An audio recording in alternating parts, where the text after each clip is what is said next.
I remember the first time I heard that deep, heavy bark of a 45. It wasn't in a range or a training field. It was in a place that smelled of sweat, cordite, and jungle rot. The sound didn't crack like the sharp pop of a rifle or the stuttering chatter of a machine gun. It boomed. It was the kind of sound that seemed to punch the air itself. That was the M1911A1 Colt 45, the sidearm every American fighting man trusted, and the one that made even the toughest Japanese soldier stop in his tracks. You could feel it in your chest. That pistol wasn't elegant or polite, it was raw American iron. And back then, that meant something. When the war started, most of us were just kids who'd grown up on farms or in factories, used to handling tools and working with our hands. The M1911A1 was a tool too, and a fine one at that. Solid steel frame, single action, recoil so strong it could knock your wrist if you didn't hold it right. The men who carried it learned quick.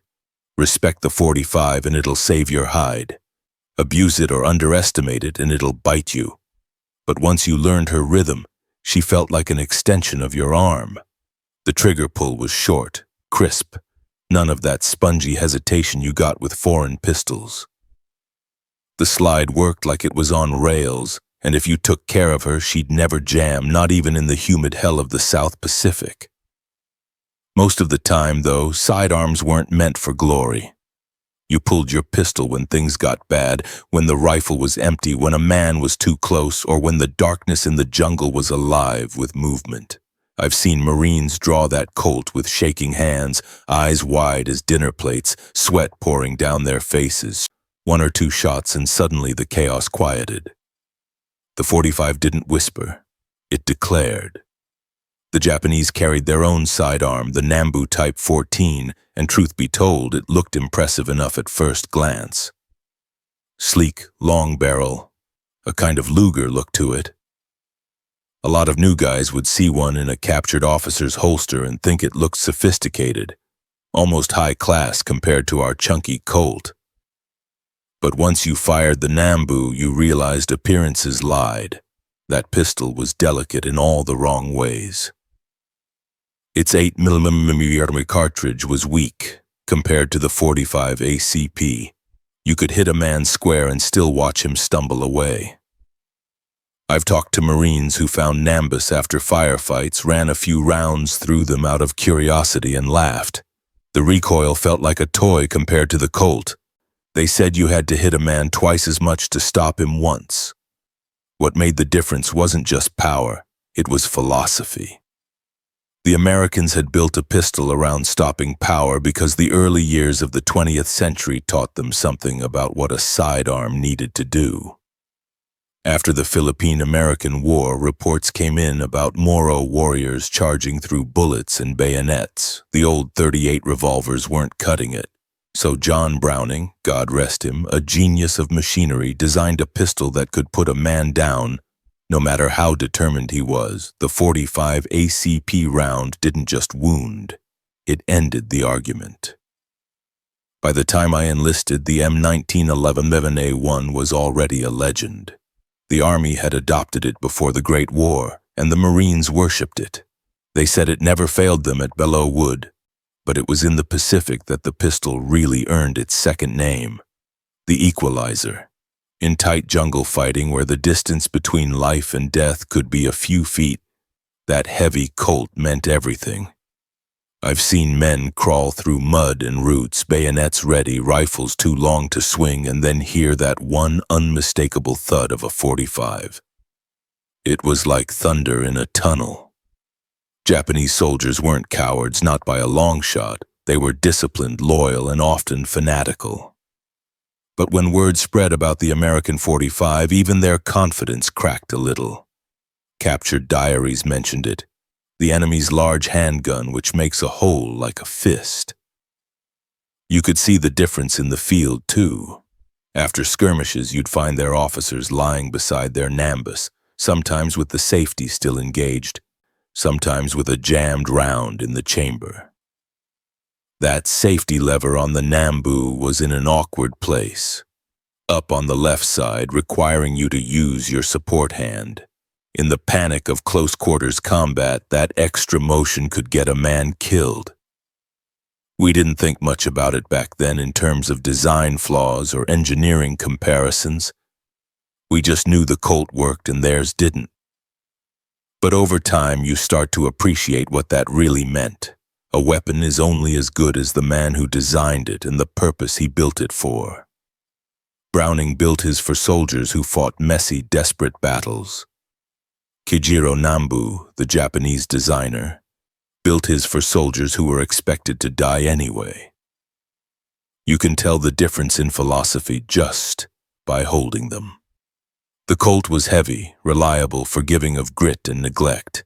The Nambu was light, finicky, and fragile under pressure, almost ceremonial.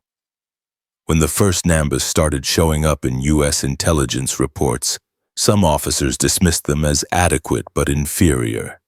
That was putting it kindly. The gun's spring tension was weak, its trigger unpredictable, and the magazine catch felt like it was carved by committee. Worse yet, the firing pin had a nasty habit of breaking. In the thick of combat, that flaw could spell disaster. The Japanese tried to compensate with training and discipline, but hardware matters. In a firefight, the gun that fires every time wins. I recall a corporal from Tennessee, Bill McCrae, who carried a captured Nambu for a week just to see what all the talk was about. We were on Bougainville at the time, slogging through swamp and vine. He'd keep the Colt on one hip and the Nambu on the other. One afternoon, when we were ambushed on a narrow trail, he drew the Nambu first out of curiosity. It jammed on the second shot. He switched to the Colt, and that was that. Afterward, he threw the Nambu into the river and never spoke of it again except to say, "Pretty things ain't made for war." The M1911A1 wasn't pretty, not by a long shot. It had hard lines, a grip that bit into your palm, and weight that dragged at your belt all day. But when the chips were down, you didn't want beauty, you wanted certainty. I've seen that pistol covered in mud, dried blood, even salt spray from the surf, and it still fired clean. You could strip it blindfolded, field clean it with a rag, and trust it to go off when the hammer fell. The Nambu, you had to baby it. Its tolerances were too tight for field grit. Drop it in sand once, and you'd spend half a day getting it to cycle again. There's a story from the Marines on Guadalcanal about a lieutenant who faced down a bonsai charge with nothing but his .45 and a few extra magazines. When the smoke cleared, they counted nearly a dozen bodies in front of his foxhole. The pistol's barrel was hot enough to sizzle when he dipped it in his canteen. The .45 rounds had done their grim work, each one a hammer blow. The Japanese later inspected the dead and found entry wounds that shocked their medics. Those big slugs tore through muscle and bone, dropping men instantly. The Nambu's rounds, by comparison, were like pebbles thrown at a bear. Even the sound mattered. The M1911A1's report had a way of cutting through the roar of combat. In the jungle where gunfire echoed and distorted, you could always pick out the .45. It had a bass note to it, a deep resonance that told everyone within earshot, "An American is still standing." That did wonders for morale. You'd hear that boom a few yards away and know a buddy was still fighting. The Japanese, for their part, tried to improve their sidearms as the war went on. They experimented with new Nambu variants, tinkering with materials and machining, but they were fighting a losing battle. Resources were scarce, factories were bombed, and quality dropped like a rock. Late-war Nambus were downright dangerous to their users. Some would misfire or even blow their breech blocks under pressure. The .45, meanwhile, kept rolling off American assembly lines, each one identical to the last, each one tested to perfection. The old salts used to joke that the Colt didn't need to aim, just pointed in the general direction, and it would sort things out. There's truth to that. The 45 ACP wasn't a flat shooting round. It arced and dropped fast beyond 50 yards. But in the kind of fighting we did, 50 yards might as well have been a mile. Jungle skirmishes happened within arm's reach. When a Japanese soldier burst out of the undergrowth with a bayonet, you didn't care about trajectory, you cared about impact. And impact was what the Colt delivered. One evening on New Georgia, a sergeant named Clark got cornered near a supply dump when a handful of Japanese soldiers broke through our perimeter. He emptied his carbine before they were even close, then drew his Colt.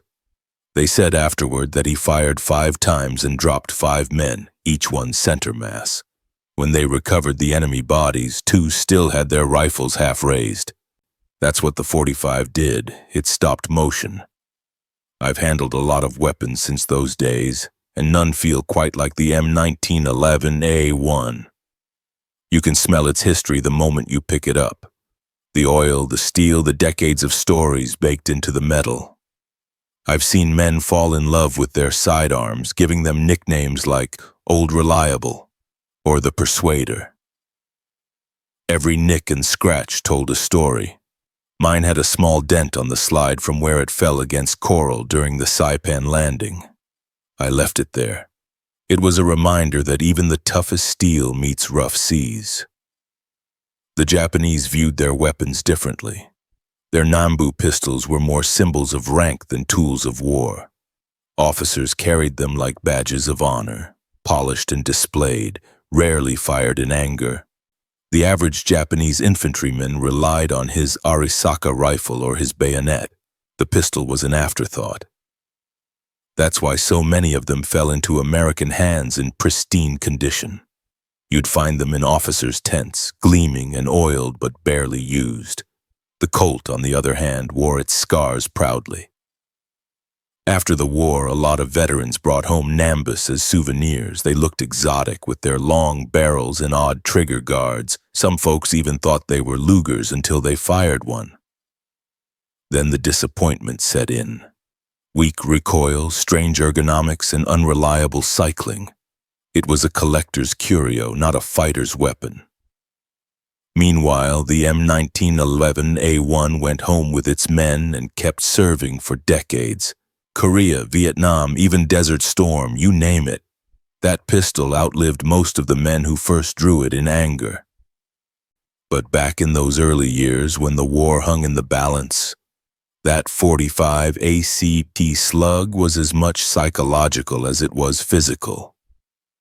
The Japanese fought ferociously, often refusing to surrender even when outnumbered and outgunned. But there's something about facing a weapon that can end the fight in one round that gnaws at even the bravest man's resolve. We saw it in their eyes, the split-second hesitation before a charge, the nervous glances when they heard that deep bark from the tree line.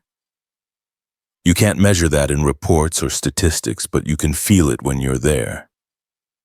I can still remember sitting around a fire after a long patrol, the jungle alive with insects and distant artillery, listening to the older sergeants talk about how the Colt saved their lives. One would tell a story, another would add a detail, and soon the circle would hum with shared understanding. Nobody praised it like a hero, we weren't sentimental that way, but everyone respected it. The pistol was honest, it didn't promise miracles, just reliability, and in war, that's all a man can ask. Even years later, when we'd see photographs of captured Japanese officers posing with their Nambus, the old-timers would chuckle. "Nice toy," someone would say.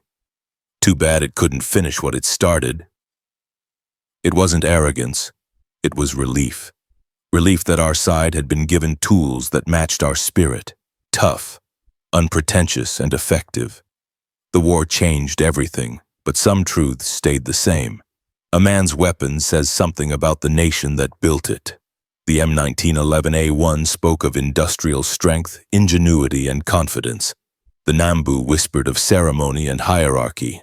One was made to win, the other was made to serve formality, and on battlefields where survival depended on fractions of a second, formality was a death sentence.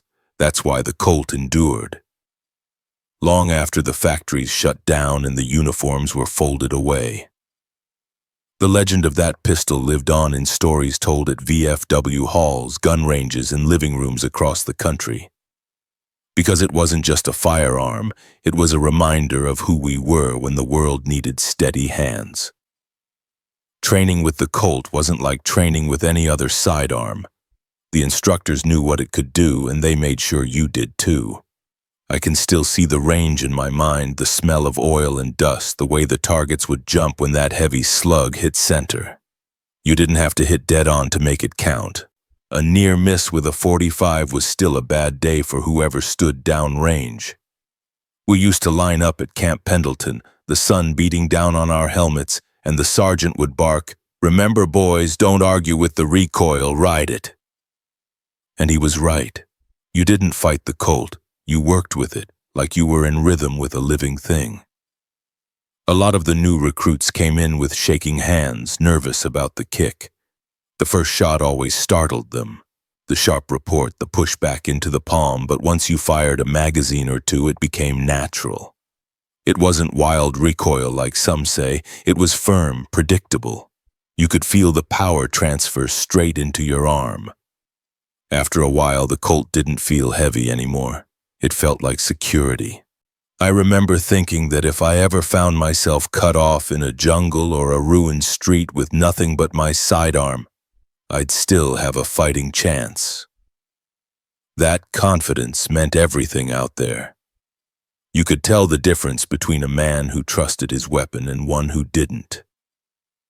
The guys who carried Colts carried themselves differently. There was a quiet steadiness about them. The Japanese didn't have that luxury with the Nambu. Reports from captured officers mentioned constant maintenance issues. Springs that wore out too soon, firing pins snapping. Magazines that didn't seat right. Their armorers were craftsmen, but they didn't have the raw steel or precision machinery that America did by the mid-war years. They were building weapons out of dwindling materials under constant pressure. You could feel that desperation in their designs. I remember a time on Tinian when we stumbled upon an abandoned Japanese command post. The place was a wreck. Maps scattered, papers burned, a few rifles and pistols left behind. Among them was a Type 14 Nambu still in its holster. I picked it up, heavy with curiosity. It was clean, well-oiled, the leather polished even in war. But when I ejected the magazine, it stuck halfway. I had to pry it out with my thumb. The spring was so weak that the last 2 rounds just rolled out like marbles. I thought to myself, if I had to depend on this thing in a fight, I'd be a dead man. That was all I needed to know. The Nambu's ammunition told part of the story, too. Their 8mm round had nowhere near the punch of the .45 ACP. You could line up the 2 cartridges side by side and see the difference plain as day. Ours looked like a slug meant to stop a charging bull. Theirs looked like something for target practice. The .45 round weighed almost twice as much and carried about twice the energy. In the heat of combat, that meant fewer shots but more stopping power. And in our line of work, that was a trade you'd make every time. There was another thing about the M1911A1 that most people outside the service don't realize. It was simple. Stripping it down and cleaning it could be done blindfolded. Every piece was made with purpose, nothing fancy, nothing wasted. The tolerances were loose enough to let sand, dirt, and salt pass through without jamming it up. The Nambu was the opposite. Too delicate, too refined for its own good. The more precision you build into a weapon, the more fragile it becomes in the field. Out there, you don't need a gentleman's pistol, you need a brawler. I once asked a Navy pilot what sidearm he carried during missions. He laughed and said, "If I have to use this thing, it's already a bad day." But even he kept a Colt in his flight vest. Pilots crashed behind enemy lines all the time. And in those close-quarters situations, a sidearm was all you had. He told me he'd rather have a .45 with 7 rounds than a Nambu with 15. The reason was simple. Accuracy didn't matter as much as immediate stopping power. The first man to fall usually decided who lived. You'd see that difference up close during raids and clearings.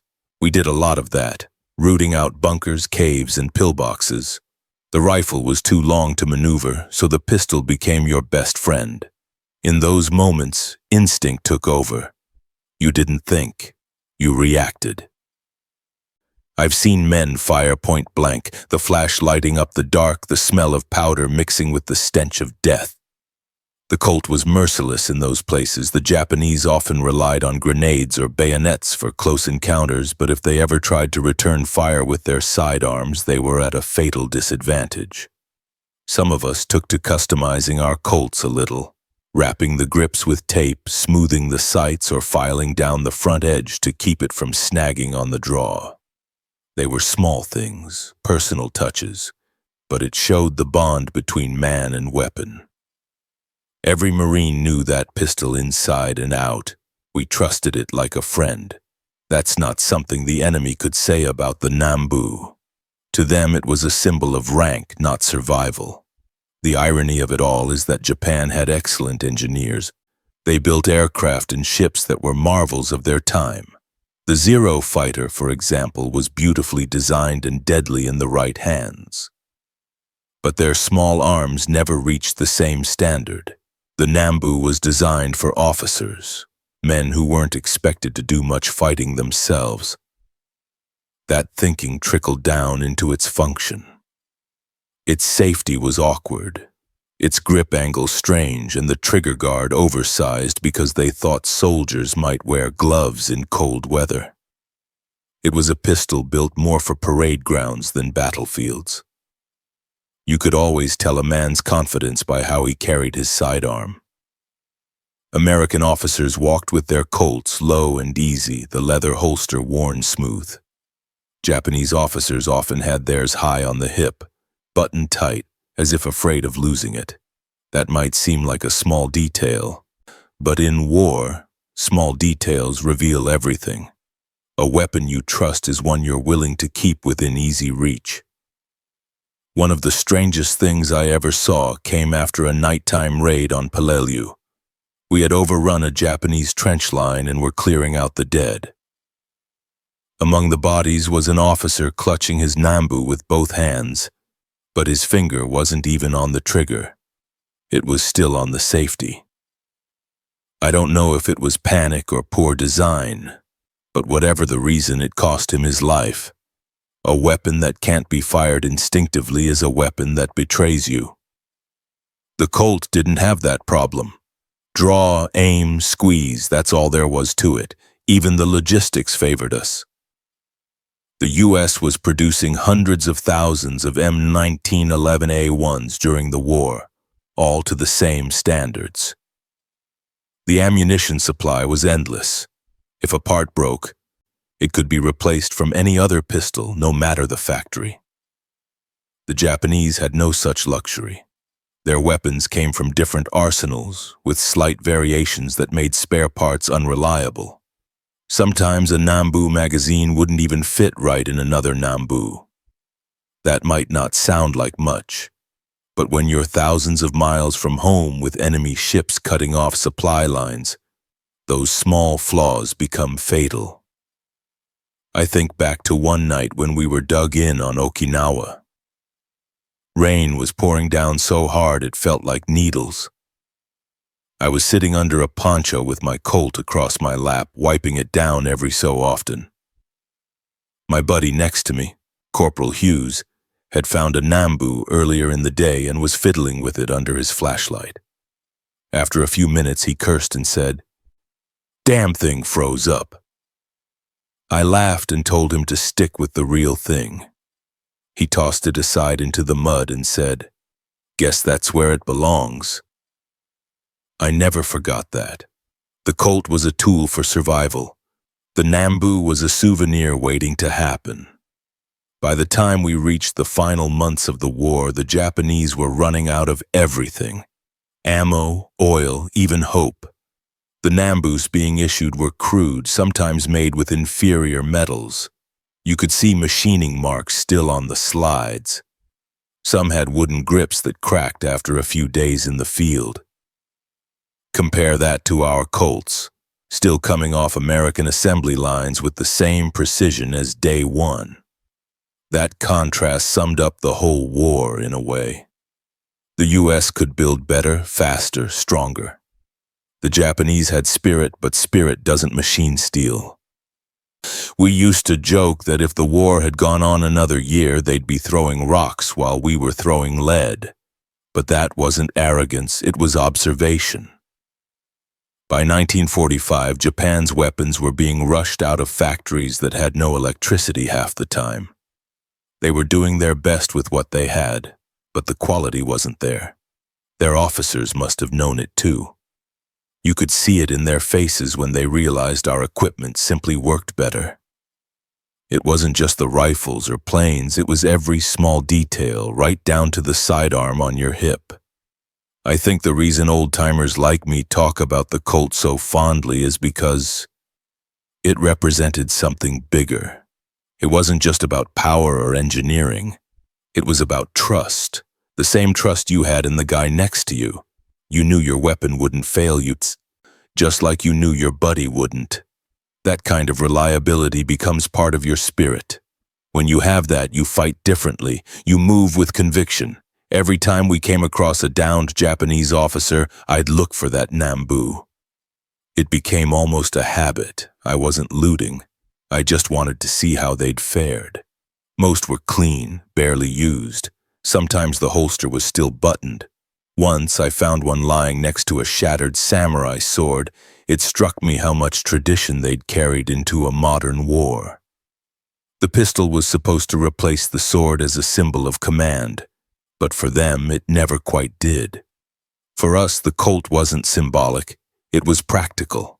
It was part of the job. The 45 ACP was unforgiving.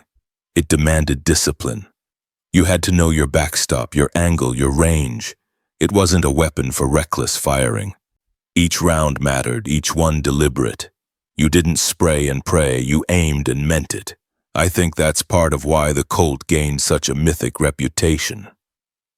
It was a thinking man's gun. Simple, yes, but not careless. Even decades later, when I see young people at shooting ranges handling replicas or restored originals, I smile a little.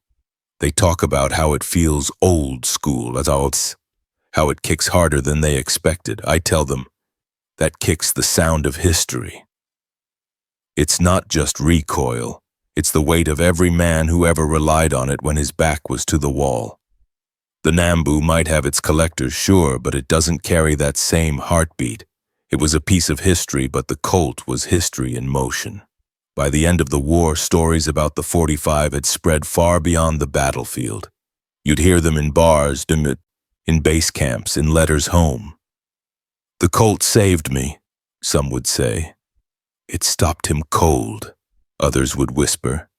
They weren't bragging, they were paying respect. A good weapon deserves that kind of reverence.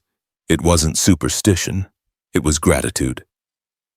When Japan finally surrendered, I saw something that stuck with me for life. During one of the disarmament ceremonies, Japanese officers were ordered to hand over their sidearms. They came forward one by one, drawing their Nambus slowly, bowing as they placed them on the table. There was no pride left, only formality. On the other side, American officers laid down their Colts for inspection and maintenance, not surrender. The difference said it all. Even now, all these years later, the memory of that pistol's sound and feel hasn't faded.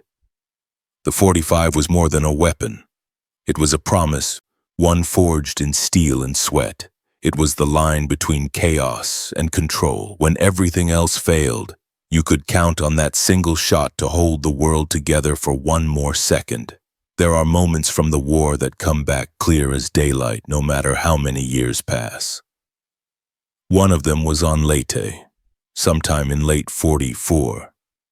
The rain had turned the ground into a swamp, and we were pushing through a village that had been chewed apart by shellfire. There were corpses everywhere, American, Japanese, civilians too. I'd stopped beside an overturned truck when a Japanese officer burst out of a hut maybe 20 feet away. He had a Nambu in one hand and a wild look in his eyes. We both froze for a heartbeat. Then we drew. My Colt came up smooth, steady, almost like muscle memory. His arm jerked, he squeezed off a shot that went wide, and my first round hit center. He dropped like a puppet with the strings cut. I didn't feel anything in the moment, no anger, no relief. Just the certainty that my weapon had done its job. Later, when things quieted down, I picked up his pistol. It was warm, still oily, almost pristine. There was mud in the barrel. I turned it over in my hand and thought how different our worlds were. His pistol was clean, almost ceremonial. Mine was scratched, scarred, but alive. The Japanese wrote about that difference too, though we didn't see their words until much later. Captured documents and diaries told us they feared the American large pistol. They couldn't understand why it hit so hard, why their men fell instantly. The Type 14's 8mm round simply didn't compare. It wasn't a matter of superstition or propaganda. It was physics. The 45 ACP hit like a hammer. The Nambu fired a light bullet, small and fast, but without the mass to break through bone or muscle. In training, it might seem accurate enough, but in the field, accuracy doesn't mean much when the enemy keeps coming after 3 hits. I've read translations of those Japanese reports years later. Officers describing how the American pistol makes wounds that cannot be closed. You didn't need to be a doctor to know what that meant. There was one sergeant in our unit, name was Lewis, from Michigan. Tough man, always had a cigar in his mouth even when the mosquitoes were thick. He swore by the Colt, said it was the only thing that made sense when everything else went wrong. One night on Iwo Jima, he and his squad were clearing a network of tunnels when a Japanese soldier lunged from the shadows. They went down together, rolling in the dirt. Lewis got his hand on his Colt and fired twice, point blank. Both rounds hit. The fight stopped cold. Later, when they dragged the body out, they found the Nambu still clutched in the enemy's grip, unfired. The slide had jammed halfway open from the humidity and dust. Lewis looked at it and muttered, "Guess God picks favorites." We all laughed, but deep down we knew it wasn't divine luck. It was engineering. Sometimes the difference between life and death came down to the small details no one thought about. The Colt's safety was right where your thumb naturally rested. You could flick it off without even thinking. The Nambu's safety was this awkward lever up on the frame, stiff and hard to reach. In the dark, under pressure, you could lose half a second fumbling with it, and that half second was enough. The Japanese soldiers weren't poorly trained. They were just working with bad tools. You could see the frustration in their captured diaries. They admired our firepower, our gear, our ability to keep weapons functioning in the mud and rain. They took pride in discipline, but no amount of discipline could fix a design flaw. Another time, during the mop-up on Saipan, we ran into a group of stragglers holed up in a small coastal village. The fight was over in minutes, but one of them had fired a Nambu at close range. The bullet hit the wooden beam next to a Marine's head and didn't even go through. He looked at the mark, then at his buddy and said, "If that had been a 45, we'd be burying me instead." That kind of thing spreads fast in an outfit. The men started joking about it, calling the Nambu a pop gun or the officer's paperweight. But behind the jokes, there was respect for how much worse it could have gone if the enemy had carried something like ours. The old-timers from the First War used to tell us that a man's weapon tells you who he is. They said the Colt was a fighting man's pistol, meant for someone who expected to get dirty. I believe that. You could take a Colt apart with a stick and a rag if you had to. The Japanese didn't build for that kind of simplicity. They built with pride, precision, and sometimes vanity. It's a fine line between craftsmanship and complication, and the Nambu crossed it. The trigger pull was long, the recoil spring weak, and the magazine ejector unreliable. Even the firing pin could shatter if you dropped the gun, and some of their own officers didn't trust it. In one of the post-war interrogations, a Japanese naval officer admitted he preferred captured American sidearms whenever possible. He said they were inelegant but certain. That word stuck with me. Certain. That's what we all wanted in the field, certainty. You didn't have to think about whether your weapon would work, you just knew. It's the same feeling you get when you trust the man next to you in a foxhole. You don't have time for doubts. There was another story that went around. Might have been true, might have been exaggerated, but I like to believe it. They said a Japanese officer tried to fire his Nambu during a close encounter, and the gun's weak sear spring caused it to discharge prematurely, blowing off part of his hand. The American corporal nearby had already drawn his Colt and ended the fight with a single shot. The moral spread through the ranks. The Nambu could hurt its own man before it hurt the enemy. That kind of reputation sticks. Even now, you'll hear collectors talk about how dangerous those old Nambus are to shoot. It's not myth. It's history written in scars. The first time I cleaned my Colt after a firefight, I remember wiping off the soot and seeing the black streaks of powder around the ejection port. It was ugly, but in that ugliness was reliability. You could feel the weight of it, the honesty. You knew the next time you chambered a round, it would go off just like the last one. You can't put a price on that kind of trust. Sometimes when I talk to younger folks about the war, they'll ask, "Was the Colt really that good?" I tell them it wasn't perfect, but it was perfect for the world we lived in. It wasn't light, it wasn't sleek, and it sure wasn't gentle, but it worked in every place a man could fight, from the mud of New Guinea to the frozen fields of the Ardennes.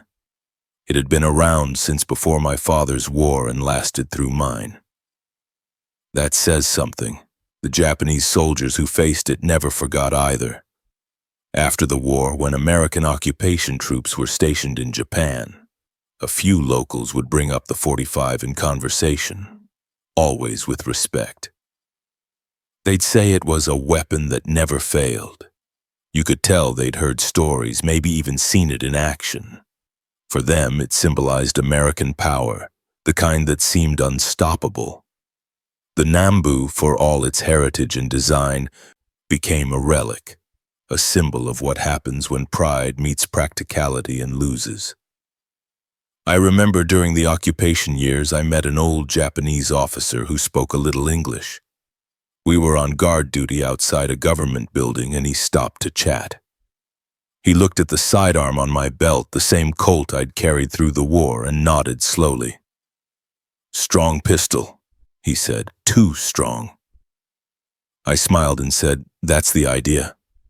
He gave a sad sort of laugh and said, "Ours, not so strong." There wasn't bitterness in his voice, just acknowledgement. He knew the truth. We both did. Years later, I read that even Japanese historians admitted the Nambu was flawed. They said it was an example of design without feedback. The engineers who built it weren't soldiers, they never had to fire it under stress, but that's the mistake so many make. They build for theory, not reality. Browning didn't make that mistake. He built for men who had dirt under their fingernails. He built something that could take a beating and still fight. When you think about it, the M1911A1 was more than a weapon. It was an equalizer. A kid from Kansas could carry the same sidearm as a general. It didn't matter how much money you had or where you came from. It worked the same in every hand.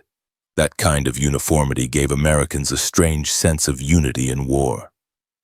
Every man could trust the same steel, fire the same round, and know that it would perform the same way no matter the conditions. The Japanese never had that. We once captured a supply cache that included several crates of Nambu pistols and ammunition. The officers ordered us to destroy them, but before we did, a few of us decided to line up a test. We set up some wooden planks and a few sandbags and fired both weapons side by side. The 45 blew through the first two boards and buried itself deep into the third. The Nambu round barely made it through the first. The difference wasn't subtle. It was shocking. We all looked at each other, shaking our heads. One of the boys, a farm kid from Oklahoma, spat and said, "That's why they're losing." He didn't mean it cruelly. He just meant it plain. Combat has a way of stripping away illusions. Fancy uniforms, speeches, parades, they all fade. What matters is what works, and in that respect the Colt was a masterpiece of function over form. The Japanese Nambu, for all its elegance, was a reminder that beauty doesn't win battles. Durability does. The Colt's heft gave you reassurance even when the world fell apart. You could feel it through your belt, that weight of purpose. Every time you drew it, it reminded you who you were fighting for and what kind of country had built it. It wasn't just steel, it was an extension of belief. I don't mean that in a flag-waving sense. I mean it in a real human way. When everything around you was uncertain, the rain, the bullets, the fear, you could hold that pistol and know something in your hands would not fail you. That's worth more than all the medals in the world. Sometimes at reunions, the old boys bring their Colts out of storage, show them to their grandkids. You'll see their hands tremble, not from age, but from memory. They'll run a cloth over the slide, feel the weight, and you can tell they're not holding a piece of metal. They're holding the ghosts of every man who stood beside them. That's the kind of legacy the M1911A1 carries. It's not nostalgia. It's respect earned in the mud, one shot at a time. I never kept a Nambu myself, though I could have. Too many memories tied to the men who carried them. I respected those enemies, even pitied them. They fought hard for a cause that was doomed from the start, using weapons that failed them in the end. That's not something to celebrate. It's something to learn from. You can't win a war with ceremony. You win it with tools that do what they're built to do. Every time I see one of those old black and white photos of the Pacific, ships burning, soldiers crouched in mud, I look for that familiar outline of the Colt on a man's hip. It's there in nearly every frame, right where it belongs. Reliable, unyielding, waiting for the next fight. That pistol might have just been a piece of machinery, but it represented something greater. The idea that when the chips are down, simplicity, strength, and reliability will always triumph over pride and pretense. The M1911A1 wasn't perfect. It didn't need to be. It just needed to work when you needed it most, and it did, every time. It's funny how weapons can take on a reputation of their own. The Colt 45 wasn't just a pistol. It was a rumor, a warning, a ghost in the jungle. You could feel its legend spreading even before you heard it fire. The Japanese soldiers knew it by sound, by fear, by the way their officers spoke of it in hushed tones. Sometimes a weapon becomes more powerful in the mind than in the hand. That was the 45's. I remember sitting by a campfire one night after a brutal fight on Luzon. A few of us were cleaning our pistols, the smell of gun oil thick in the humid air. When one of the new replacements asked, "Is it true the Japs call it the Soul Taker?" We laughed, but not too loud. None of us knew where the story started, but it had made its way up and down the Pacific. They said the Colt 45 hit with such force that it took the spirit out of a man. I don't know about spirits, but I know what it does to flesh and bone. It's strange how sound can stick with you more than sight. You could be crouched in the dark, rain dripping off your helmet, and when that deep thump of a 45 echoed through the jungle, it gave you courage. It meant someone from your side was still fighting. That low, booming bark, it cut through the chaos in a way no other weapon did. The Garand had its ping, the Thompson had its rattle, but the Colt had a voice. It was short, final, commanding. You'd hear one or two shots and then silence. You didn't need to see it to know what it meant. That sound meant the fight was over. There was one night I'll never forget. We were camped along a ridge near the north coast of Guam, under constant harassment from stragglers and snipers. Every so often, someone would spot movement and panic would ripple through the perimeter. One of our sentries, a quiet kid from Minnesota, was almost too nervous to breathe. Then it happened. A rustle in the grass, too close to be an animal. The kid fired his rifle, missed, and the bolt jammed. Before he could chamber another round, a Japanese soldier charged out of the dark with a bayonet raised. The sentry dropped his rifle and drew his Colt. One shot, just one, and the enemy fell mid-stride like a puppet cut from its strings.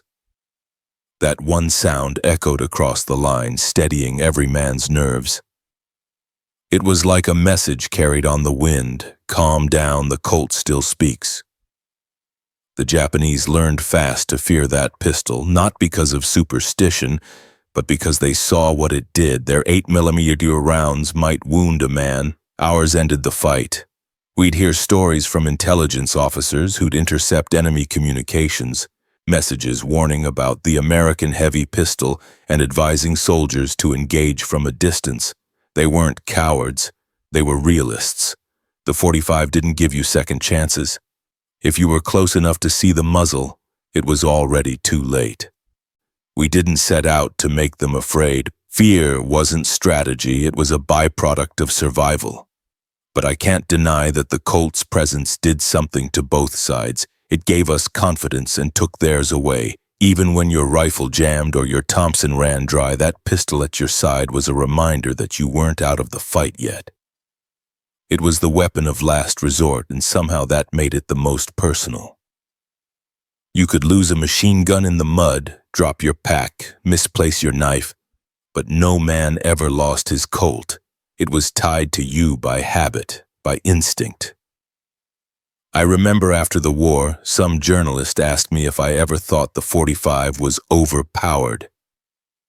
I almost laughed. There's no such thing in combat. The only weapon that's too powerful is the one you never get to use. People talk about balance, fairness, rules of engagement, but there's nothing fair about war. It's chaos, it's mud, it's terror. And in that chaos, the Colt gave us something solid to hold on to. You could call that power if you want. I call it mercy, the kind that saves your own life. We came across a captured Japanese soldier once who'd been part of an ambush gone wrong. When questioned, he said something that stuck with me for years.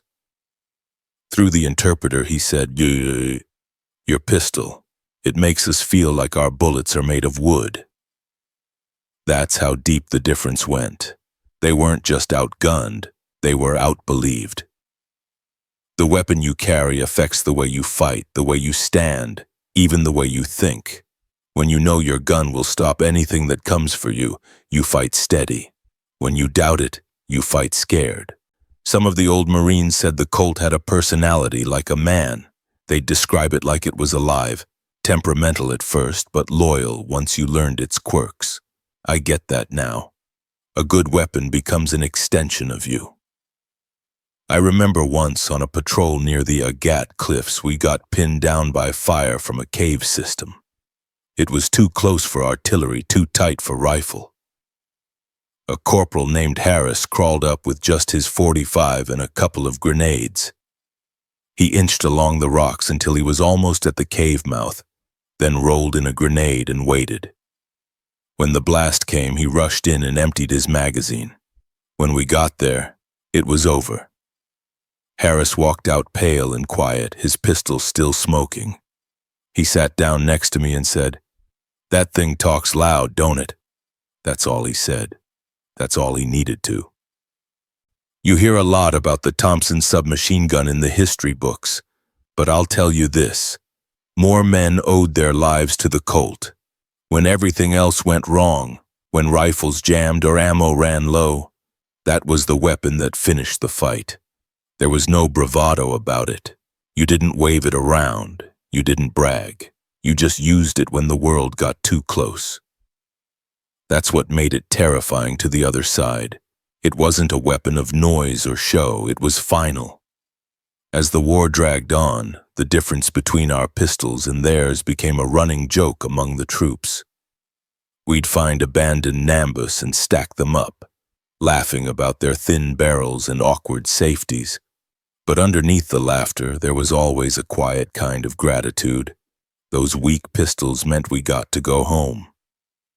I remember one corporal saying, "Base, I hope they keep making these damn things just like this."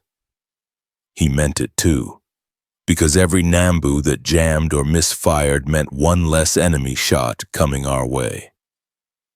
There was a story passed around after the war ended about a Japanese soldier who surrendered to a group of Marines, hands raised, clutching his officer's Nambu by the barrel as if it were a curse he couldn't wait to hand over. One of the Marines took it, unloaded it, and handed him back the empty holster. "Keep that," he said. "Remind yourself what failure feels like." It sounds harsh, but those were harsh times. After the surrender, when the occupation began, we started seeing just how widespread the Nambu's issues were. Entire arsenals full of the things, some half-finished, some rusting before they even reached the front. The Japanese had built weapons for ceremony, for honor, not for endurance. Our factories back home were churning out thousands of Colts a month, each one tested, each one functional. The difference wasn't just industrial, it was spiritual. We were building to win, they were building to die well. That's what separates nations in war. Every now and then, though, I'd come across a Japanese soldier who didn't seem afraid. You could see it in his eyes. A kind of resigned calm, like he'd already accepted his fate. Those were the dangerous ones. But even they hesitated when they saw that .45 in your hand. You could almost see the recognition, the understanding that no amount of courage could stop what that weapon could do. That's when you realize fear isn't always cowardice. Sometimes it's wisdom. The Colt's reputation grew faster than any propaganda could have managed. Word of mouth spread across every island, every unit. The stories weren't always true. Some got exaggerated, as war stories tend to do, but the core was. The pistol worked, every time. The men who carried it survived. That was enough to make it legendary. In the years after the war, when veterans gathered and swapped stories, the .45 always came up. Someone would start, "Remember that night on Tarawa?" And another would finish the sentence with, "Yeah, the Colt saved us." It became shorthand for reliability, like a promise between men who'd seen too much. There was respect in that kind of talk. Not for the killing it did, but for the lives it preserved. Some people who never fought think weapons are about destruction. They're not. Not for the men who carry them. They're about survival. They're about coming home. That's what the Colt meant to us. You'd see it in the way men cleaned it, the way they checked the chamber before sleeping, the way they tapped the magazine before loading. Superstition mixed with gratitude. It was ritual. You don't treat something that saves your life like just another tool. You treat it like a companion. Even today, when I close my eyes, I can feel the weight of it in my hand, the cold steel warming under my palm, the click of the slide, the smell of oil and powder. It's not nostalgia, it's memory that never left. That pistol was with me through the worst days of my life, and somehow it's tied to the fact that I lived long enough to talk about them. The Japanese had their swords, their codes of honor. We had a pistol that never lied. That's the difference between legend and survival.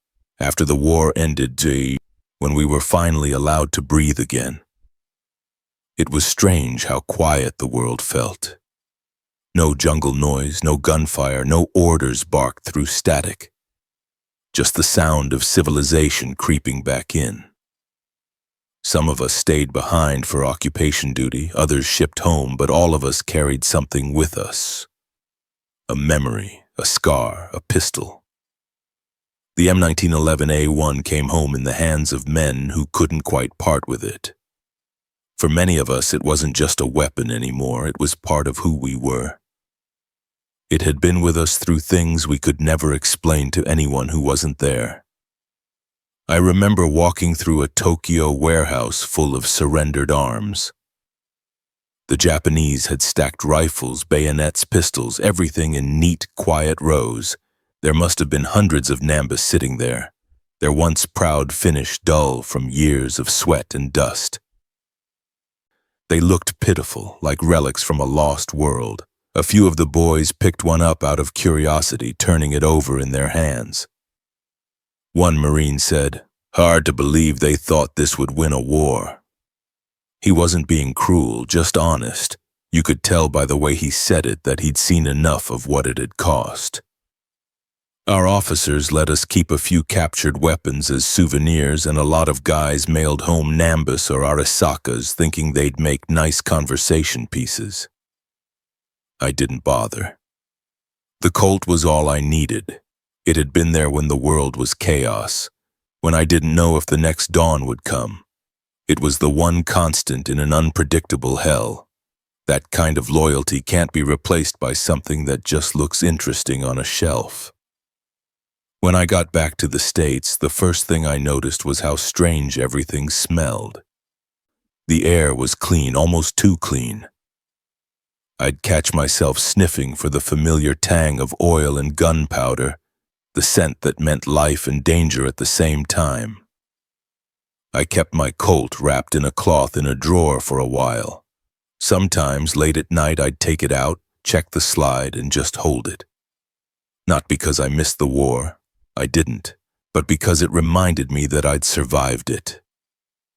Years later, when I started going to reunions, I found that most of the old-timers did the same thing. Everyone had their story about the pistol. One guy carried his through 3 islands. Another said it jammed once only because he'd filled it with sand on a beach landing. We'd sit around with coffee laughing about the details that used to mean life or death. Someone always brought up the Nambu. "Remember that piece of junk?" they'd say. And another would answer, "Yeah, I remember when I picked one up. It felt like a toy." But every now and then, one of the quieter men would chime in saying something like, "Still, it belonged to someone who fought hard." That would hush us up for a moment. Even in victory, there's a kind of respect for the defeated. Over time, collectors started getting interested in the weapons of that war. They'd track down Nambus, restore them, talk about their rarity. Some would even call them underrated. I never said much when I heard that. I figured they were looking at the thing, not what it represented. To me, the Nambu was like a museum piece, pretty enough to look at, useless when it counted. The Colt, though, aged like a living thing. It kept working, kept evolving. Even new generations of soldiers carried it. That's how you know something's more than a relic. It keeps showing up where it's needed. I visited a range once in the 1960s, long after I'd hung up my uniform. A young man was shooting what looked like a brand new M1911A1. Government issue, clean as a whistle. I waited my turn and watched him fire. The sound was the same deep thud I remembered from the islands. I asked to take a few shots, and when he handed it over, the weight settled into my hand, like it had never left. The years fell away in an instant. The kick, the smell, the rhythm, it was all still there. I fired 7 rounds slow, then let the slide lock open.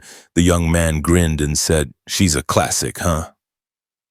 I smiled back and told him, "She's the reason I'm still here." The funny thing is, history has a way of being rewritten by people who weren't there. You'll read articles now that say the Nambu wasn't as bad as we thought, that it was misunderstood or just unlucky. Maybe so. But to the men who faced life and death with those weapons, the truth wasn't written in reports, it was written in blood and survival. The Colt wasn't a theory, it was experience. You didn't need to test it in a lab. You tested it in the mud, in the dark, with your heart hammering and your breath short, and it always answered. Sometimes at gun shows, I'd see both weapons laid out side by side, the American Colt and the Japanese Nambu. The contrast said everything without a word spoken. One looked solid, no nonsense, like a tool forged for purpose. The other looked delicate, like it belonged in a glass case. You could hold both and feel which one was made by a nation ready to fight, and which one was made by a nation clinging to ritual. I don't say that to insult anyone. I say it because it's the truth of that era. When I met Japanese veterans years later, they would sometimes talk about the difference. One man, a former officer, told me, "We respected your Colt. We feared it." Then he smiled sadly and added, "We respected you because of it." It wasn't arrogance in his voice. It was recognition. They knew they'd faced a weapon that didn't quit, just like the men who carried it. You know, people often ask me what it felt like to be in those years, to carry something that could end another man's life so easily. The answer isn't simple. The weapon itself didn't make me proud or guilty.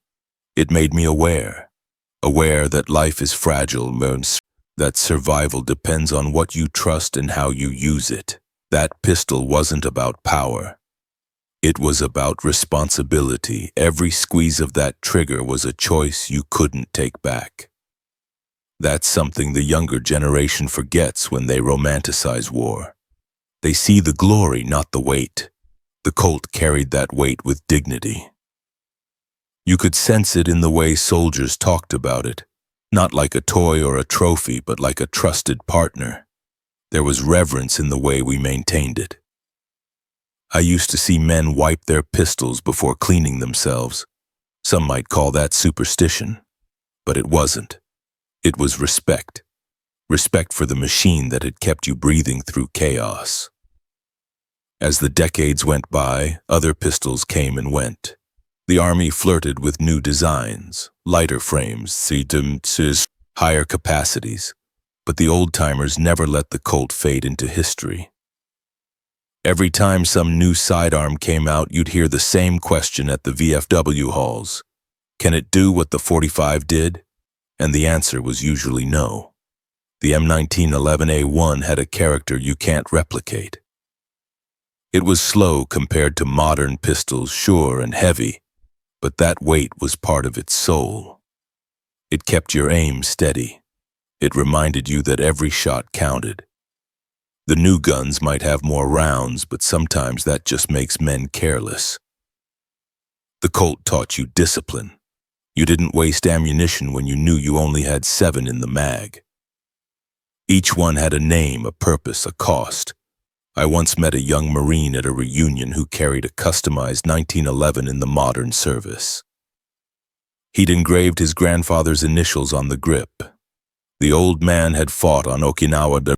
When he showed it to me, I felt a lump in my throat. It looked newer, sleeker, sure, but the spirit was the same. I told him, "That's the same steel that brought me home." He nodded like he understood. Maybe he did. The Nambu, for all its faults, still finds its place in collectors' cabinets and history books. People talk about it as an artifact, something to study, not something to trust. There's a difference between a relic and a legacy. A relic sits in a case, a legacy keeps living. The Colt is still alive.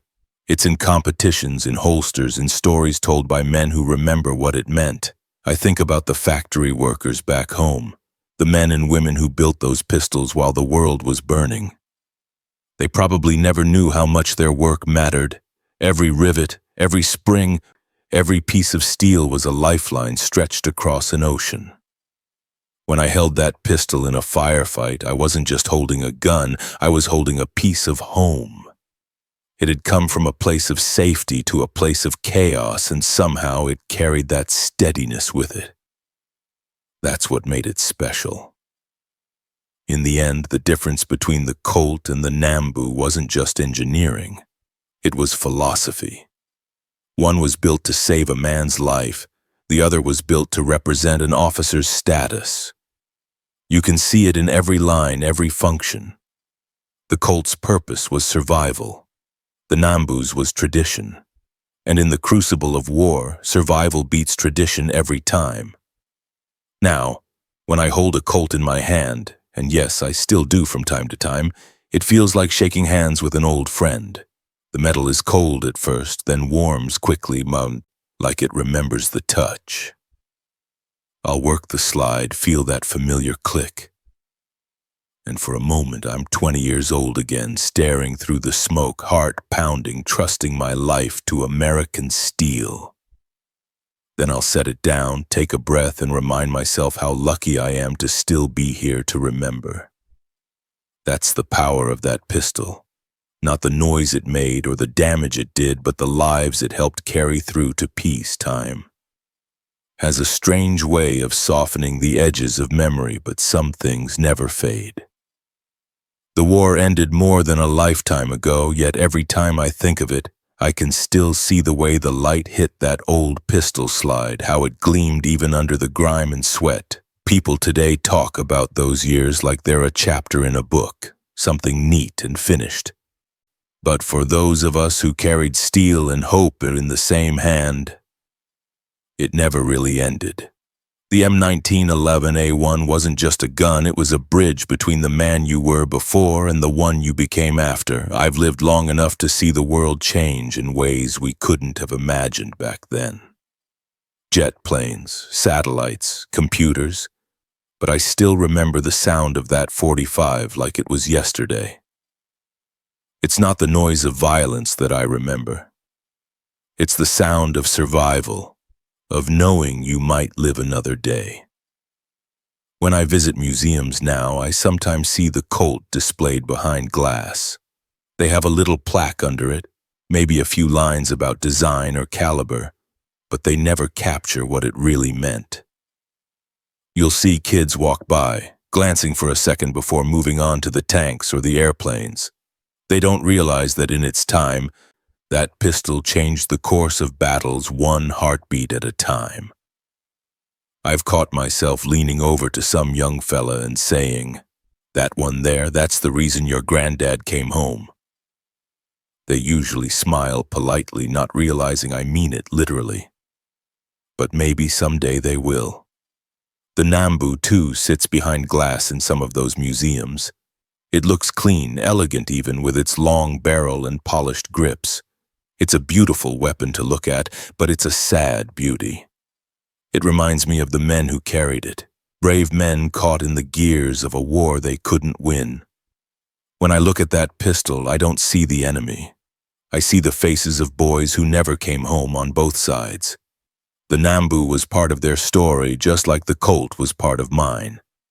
Two pieces of steel from opposite ends of the world, each telling the truth about the nations that made them.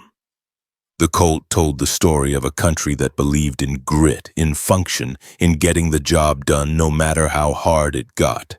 The Nambu told the story of a country that believed in form, in hierarchy, in ceremony. Neither philosophy was wrong in itself, but when tested by war, one endured and one collapsed. That's not just engineering, that's human nature cast in metal. You can't fight a modern war with ideals alone. You need reliability, you need strength, and you need to adapt. The Americans did, the Japanese didn't. Even now, when I hold a replica or visit a range, I can feel the same respect I did back then. The Colt never tried to be fancy, it didn't need to be, it was honest in a way most things aren't anymore. Every scratch on it told a story, every dent had a reason, but it was a weapon that didn't care who you were or where you came from. It only cared whether you knew how to use it, and if you did, it would never fail you. That's a rare kind of faith to have in anything made by human hands. I think about the Japanese engineers who designed the Nambu. I like to imagine them in their workshops before the war, proud of their creation, never realizing how their choices would play out in the mud of the Pacific. Maybe they thought beauty and precision would win the day. Maybe they couldn't imagine a pistol built like a tool instead of a symbol. If they'd known what their soldiers would face, they might have built something more practical. Something that could stand up to the rain, the sand, and the fear, but they didn't, and their soldiers paid for it. I remember one night, decades after it was all over, I sat at a reunion next to a Japanese veteran. He was small, polite, his hair silver and his hands trembling slightly as he lifted his cup of tea. We'd both been boys back then, thrown into a world too big for us. He smiled when he saw the miniature Colt pin on my lapel and said in halting English, 45. Very strong. I nodded. Then he said something that made me quiet for a long time. We had pistol. Beautiful, but weak. He laughed softly, not bitter, just resigned. Then he said, yours, ugly but never dies. I couldn't argue with that. He'd said in 5 words what historians have tried to explain for decades. The truth is, I never thought of the Colt as ugly. To me, it was perfect in its purpose. It had the kind of beauty that only comes from function, the kind that doesn't fade when paint chips or polish dulls. It was the beauty of something that worked when you needed it most, the kind of beauty that saves your life. When I hold one now, I can still feel the pulse of history running through it.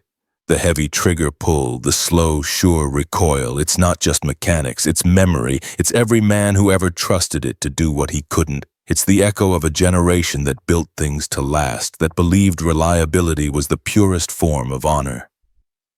The Colt didn't just win fights, it won trust. Every weapon tells a story about the people who made it and the ones who carried it. The Colt's story is one of survival through simplicity. The Nambu's is a lesson in how pride and complexity can fail even the bravest hearts. When Japan first encountered the Colt in combat, they were stunned not just by its power, but by what it represented, a country that built its tools the way it lived, straightforward, resilient, and relentless. That was America in steel form. You could feel it in your hand. I've seen a lot of weapons come and go since those days. The world's full of sleek designs and clever innovations now. Polymer frames, red dot sights, computerized targeting. But none of them have the soul the Colt had. It wasn't perfect, but it was real. It was built for men, not machines. It was a handshake between a soldier and his country, one that said, I won't let you down. And it never did. Maybe that's why it's still here, still used, still admired after more than a century. The wars have changed, the uniforms have changed, but the Colt remains. That's the mark of something truly great. It doesn't belong to one era or one conflict. It belongs to history itself. Sometimes I think about all the men who carried it, from the trenches of France to the jungles of the Pacific, to the deserts of later wars. It's strange to realize that one piece of steel could connect generations like that. A Marine in 1918, a paratrooper in 1944, a soldier in Vietnam. They all knew the same sound, the same feel, the same faith. That's legacy, that's immortality. The Nambu, on the other hand, disappeared into the pages of history, its story preserved mostly by collectors and historians. It never got the chance to redeem itself, never earned the kind of love the Colt did. And maybe that's fitting. The Colt was forged in the fire of practicality, the Nambu in the shadow of pride. War has a way of deciding which one lasts. When I think of Japan now, I think of how far they've come, and their engineers learned from every mistake. Their craftsmanship became legendary in peace, not war. They learned the lesson their weapons couldn't teach them in time, that strength lies not in appearance, but in performance. In a way, both nations grew because of what those pistols represented. We learned endurance. They learned humility. That's the strange mercy of history. It teaches even through pain. I'm an old man now. My hands shake when I write. My eyesight isn't what it used to be.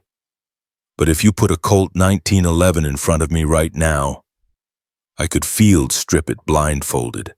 My fingers would remember the motions even if my mind hesitated.